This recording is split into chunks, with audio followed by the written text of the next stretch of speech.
Penguin Random House Audio presents The Sun Collective by Charles Baxter. Read for you by Bronson Pinchot. For Daniel, Hannah, Isaac, and Julia Baxter. It's complicated being an American, having the money and the bad conscience both at the same time. Perhaps, after all, this is not the right subject for a poem. Lewis Simpson, On the Lawn at the Villa. Part 1. Chapter 1. Soon after he boarded the Blue Line light rail at the downtown Minneapolis station, keeping an eye out for his son, who had deliberately gone missing and was living on the streets, Brettigan checked the available space, saw two empty seats next to each other at the far end of the car, and aimed himself in their direction as the doors chimed shut. Having taken the one on the aisle, he removed his Minnesota Twins baseball cap and placed it beside him so that no one would drop down there. The translucent advertising sheath attached to the outside of the train car was filtering the sun and gave his hands a bruised discoloration, as if he'd been in a fistfight. A young couple shadowed him onto the train and sat down in the seats opposite his own. A man of retirement age, Brettigan wore an expression of studied neutrality whenever he found himself in public. He had the look of someone who possessed important, secret information and who needed to fade into the background to avoid exposure. On his ring finger he wore a loose-fitting gold wedding band, thickened with adhesive tape to secure it.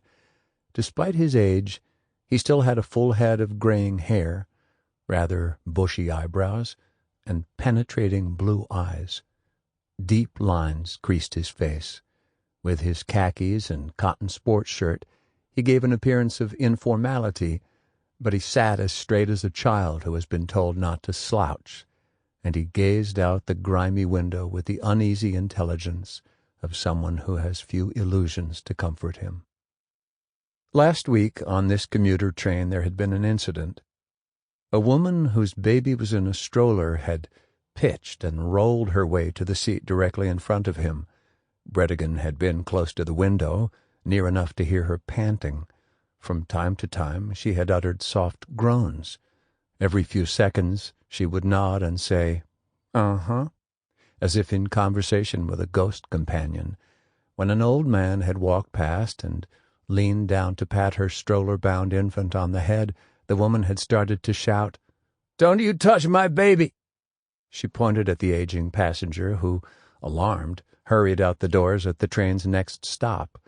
Then she had glared at Brettigan, still sitting there behind her. Collecting himself, Brettigan had pretended to stare at the landscape outside. Where he looked apparently didn't matter. "Don't nobody touch my baby!" she cried out suddenly in Brettigan's direction. She smelled of wine. Her baby probably smelled of wine. The whole car smelled of wine, and beer, and Red Bull.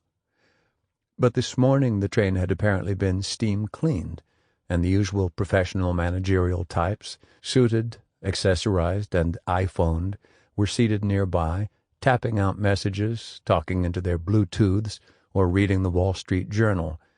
Very few victims of capitalism were on the train today. Most people thought of them as the homeless, or vagrants, or the deinstitutionalized mad. One of Brettigan's friends preferred to call them scum. But for Brettigan, they were the V's of C, that generously proportioned sector of the economy that had never had a single foothold on the ladder of success, and who were lying on the ground anywhere they could fall unmolested. In midsummer you'd find them on the train rumbling out to the Utopia Mall, a terminal point where they would not disembark but stay right where they were, collapsed in heaps, half asleep and therefore semi-alert, until the train started up again and returned to downtown Minneapolis. They had no purchases. They consumed nothing but air and food scraps. Even the tattered clothes they wore seemed borrowed from somewhere. Back and forth the trains would go, carrying their somnolent human freight. Whenever Brettigan exchanged glances with one of these people, he tried to make his face express compassion and kindliness. They looked back at him with sodden indifference or hatred. Months before, at home, in the grip of insomnia, Brettigan had found himself watching a late-night movie that had apparently started a few minutes before he tuned in. An early talkie, statically photographed in old-style black and white, and therefore comforting. The movie had pleasingly slow narrative rhythms, easily comprehended, or so it seemed at first. The film's plot appeared to be deadpan fantasy.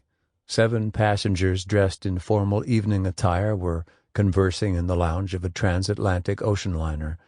The camera seemed to be stuck in one place, and the sound recording was rudimentary, but that was okay, because the movie had quite obviously been adapted from a stage play, and the characters on the screen were as bewildered by the plot as Brettigan was. What were they doing on this ocean liner? No one seemed to have any idea. They kept asking themselves how they had gotten there. None of them could remember booking passage on this ship, or by what means they had boarded. Perhaps a joke was being played on them. Where were they going? They were all dead, of course, and the ocean liner was taking them to the realm of shadows, and the movie was called Outward Bound, by someone named Sutton Vane. Brettigan had found this out by Googling the title once he had discovered it, and he thought of the movie whenever he was on the light rail here in Minneapolis, or the New York City subway on those occasions when he visited his brother in Brooklyn. Judging by the appearance of their riders, one would think that the late-evening subway trains were populated almost exclusively by the dead, or by people who wanted to be dead. Something about public transportation, you could also see it on the coaches in Amtrak train cars, had a narcotic effect and seemed to render the passengers half alive, their heads flung back in comatose slumber. They didn't appear to be asleep as much as anesthetized, lifeless, unticketed, and whenever he saw victims of capitalism in a heap in a corner somewhere, he remembered Outward Bound and the journey they were all on. Sometimes one of the victims of capitalism would awaken and, weighed down with God, would start to shout inspired prophecy. "Look at my wounds!" someone had once commanded him on the A train, though without specifying any location. Here in Minneapolis, a rider had paced up and down the car asking, "Where's Duluth?" A retired structural engineer and bridge designer, Brettigan observed the traffic backed up on Hiawatha and noted, as he always did, the Sabo pedestrian bridge with its inclined tower and slender concrete deck. It had the appearance of an outer space structure painstakingly transported to Earth. He thanked the gods that he had not been involved in its design, given the failure of 2 of the cables thanks to wind-induced fatigue cracking at the anchorages a few years after the bridge had opened. The cables had fallen onto the bridge deck below. Fortunately, no one had been hurt. Now the light rail passed by several abandoned grain elevators, as blindingly white as the abstract geometries of a Charles Sheeler painting. At 38th Street, a well-tailored gentleman boarded. He wore a 3-piece suit, a trench coat, and a soft, black, trilby hat. That hat made him appear as if he were in costume. He trailed a small suitcase on wheels. His glasses consisted of small tinted circles on thin gold frames, and some property in the lenses reflected light in such a way as to make his eyes nearly invisible. Standing in the aisle next to Brettigan, bathed in soapy blue sunshine, he looked down, smiled, and asked if the seat next to Brettigan's, the one on which Brettigan's baseball cap lay, was taken. "No, not at all," Brettigan said, picking up his cap and putting it on. "Please sit." The man dropped down in slow motion next to Brettigan, lifting the crease in his trousers in an old-fashioned gesture.